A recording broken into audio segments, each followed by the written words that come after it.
Right now, we're in the beginning stages of a potentially long battle between the WNBA and their entitled players. As is often the case, the battle is over money. One side is the beneficiary of millions of dollars in donations from the NBA and other subsidizers, while the other side, they have never seen a comma in their bank balance unless it was being used to demonstrate how much they have overdrawn. Like I told you guys the other day, these negotiations for a new collective bargaining agreement, this is going to be tough. And some WNBA players, they are making it more difficult because their intentions, their credibility is being questioned. The WNBA always said, teamwork makes the dream work. But it turns out what they really meant was teaming up against the league itself. Rumors are swirling fast. Players might actually be planning to throw the entire 2026 season into chaos. Is this some kind of protest? A flex of power? Or just another messy chapter in the league's off-court drama? Whatever it is, it's already more entertaining than half the regular season, and it hasn't even started yet. Buckle up, because this wild ride is just getting started. I don't get it. I don't want to get it. I want it to work out, but America's dumbest league keeps being dumb. You know, they want to go, and I don't blame them, I suppose, the WNBA, from 0 to 1,000. But what they went from was from 0 to Caitlyn Clark, and they don't understand it. I'm going to get into Carolyn Peck in a minute. The dumbest league strikes again. Several high-profile WNBA players have begun to openly call out the league's office and Commissioner Cathy Engelbert, as they should, but it shouldn't be them. It should be Caitlyn Clark calling it out, to voice their displeasure with the league's initial CBA offer, calling it a slap in the face. And just when you thought the drama couldn't go any further, the WNBA starts spiraling like it's trying out for a low-budget soap opera. What used to be a professional basketball league is now looking more like a case study on how to lose fans, confuse the audience, and crash your own momentum. The court used to be for real competition, but now, it feels like something else entirely. Seems as if this is the week the WNBA players decided, you know what? July 4th week, we are going to start playing out these CBA negotiations in the court of public opinion. We're going to air our grievances. Every time we get in front of a camera, we're going to complain, we're going to whine, and then hopefully enough fans, enough supporters are going to get on our side and start holding up their pitchforks and torches, marching at the door of Cathy Engelbert, screaming at the owners, "We want more money, we want more money." Now, it's a stage for virtue signaling, dramatic performances, and referees who act like they flip a coin in the locker room before deciding any call. Let's be honest, what are we even watching anymore? Because it's definitely not the kind of elite, professional basketball fans expected. It's like someone threw out the playbook and replaced it with hashtags, slogans, and vague poetry during post-game interviews. Oh, the shots are firing in the WNBA dump. It's the diva of dump divas, Cathy Engelbert, against entitled WNBA players. It's the woman who controls all the money that was generously donated by the NBA against delusional dump divers who think they deserve the money even though they have failed to generate a Vietnamese dong in profit. It's entirely possible that there are other dongs in the WNBA. They're just not in the form of profitable currency. Fans aren't turning on their TVs to hear a halftime TED talk about feelings. They want baskets, rivalries, buzzer beaters, and something that actually looks and feels like a real sport. But instead, they're watching a drama that feels like a school group project, where everyone thinks they're the leader, and no one actually read the assignment. WNBA players have opted out of their current collective bargaining agreement and face the prospect of a work stoppage. The players are absolutely right. They only get 10% of basketball-related income compared to the 50% that the NBA attendance figures, franchise values as the reason for opting out. Now wait a damn minute. Higher television ratings, higher attendance figures. That doesn't come courtesy of a league. It comes courtesy of the players that play in the league. Caitlyn Clark, she was the most popular, which means she could have helped your bottom line.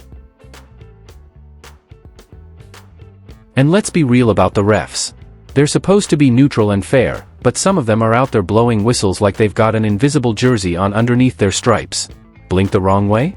Technical foul. Breathe near a star player? Flagrant. Meanwhile, flying elbows and wild contact are treated like interpretive dance. This isn't officiating, it's performance art. Somehow, the WNBA made the league about everything except basketball. Press releases sound like HR memos. Press conferences sound like motivational speakers. Social media feels less like sports coverage and more like a training poster on sensitivity. At some point, someone needs to admit it, the WNBA doesn't need another slogan. It needs a reset button. A total overhaul. Tear it down and rebuild with one thing in mind: business. Not buzzwords. Not group hugs. Not polished PR campaigns. A league where winning matters more than mantras. Where performance comes before social commentary. And where games are more important than Instagram caption. Bad news. Bad news.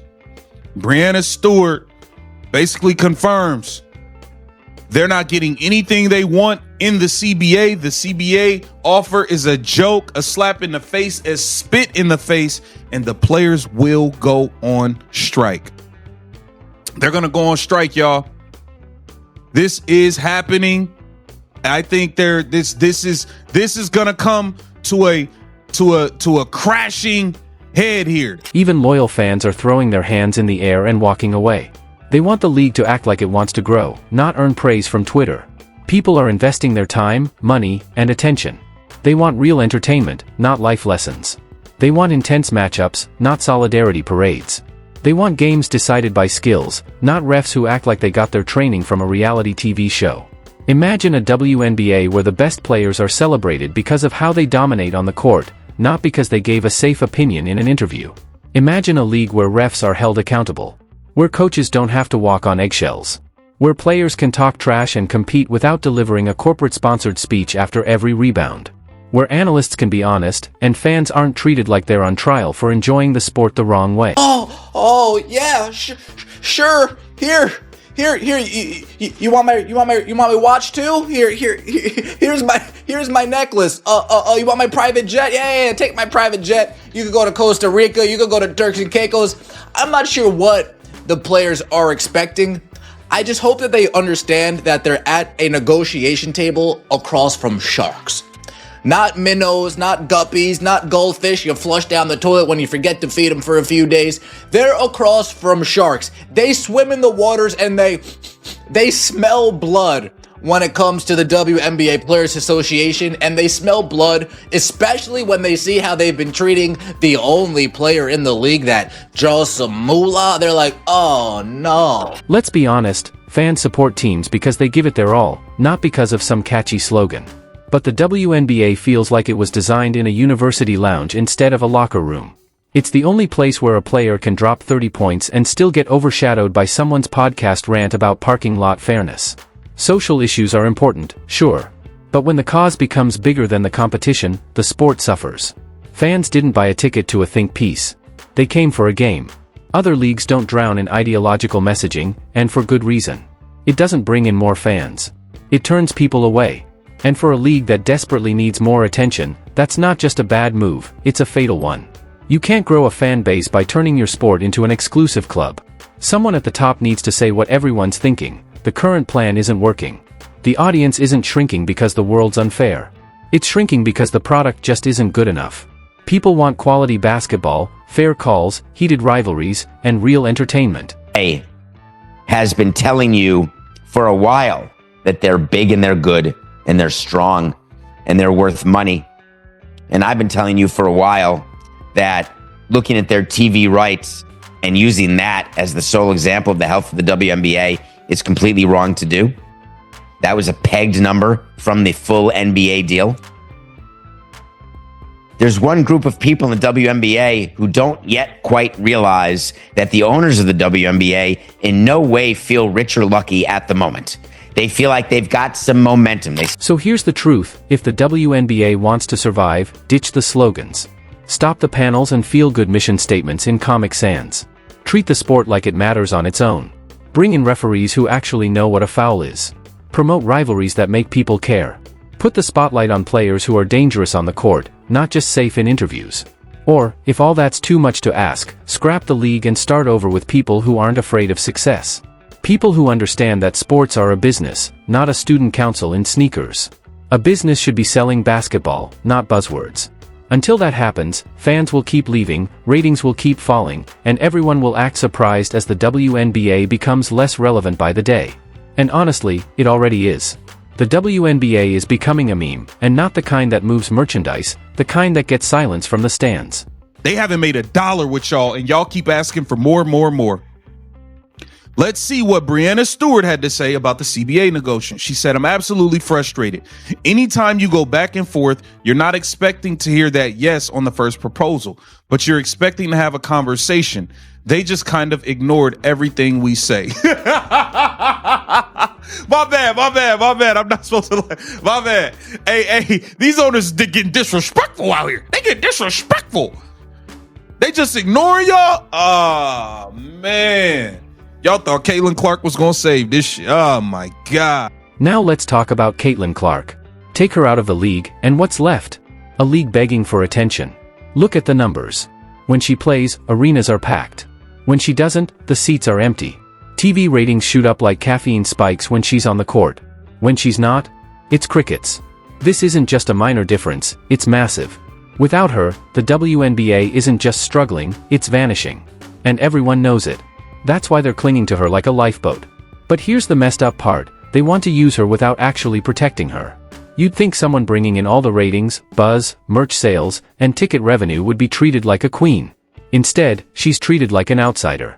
A guest at her own party. This CBA is an absolute disgrace. Yeah. I really do. Yep. We've been talking about that. Absolute disgrace. First of all, it's so esoteric. There's no way the average fan can process any of this or really understand it. But also, you think about the Celtics. They did it the right way. Yes. They built the team through the draft and shrewd trades. This is not some super team where a bunch of guys like ganged up. And now they have to dismantle the team. Why? Because there's other teams that aren't as smart and there's other owners that are lazy and cheap. This is what the league is doing now? It makes no sense. It's not good for the Celtics. I also don't think it's good for the product. If the WNBA had even the smallest bit of business sense, they'd be building a statue of Caitlyn Clark, naming awards after her, and protecting her every game. Instead, she's taking brutal hits while the refs do nothing. Now we're heading toward the 2026 season with one huge question: will the league even survive? This isn't about awkward interviews or low ratings anymore. This is about whether there will be anything left to save. And the worst part? Everyone's acting like they don't know the answer. Like it's some great mystery. But it's not. The answer is Caitlyn. She's the interest. She's the investment. She's the reason the WNBA finally matters to people outside the echo chamber. And instead of lifting her up, the league is letting her get fouled, hated, and weirdly blamed by the very people she's saving. She's the engine. The spark. The paycheck. And still, the WNBA is treating her like a problem instead of the solution. Here's the deal, guys. The WNBA is having a moment right now. We see record crowds, we see record ratings. The biggest stars in women's basketball that we've ever seen are taking the court night in and night out.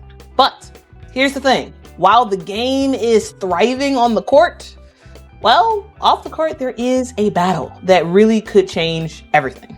Right now, the league and its players are locked in tense negotiations over a new collective bargaining agreement, which is the deal that governs just about everything. Salaries, roster size, travel, licensing rights, you name it, it covers it.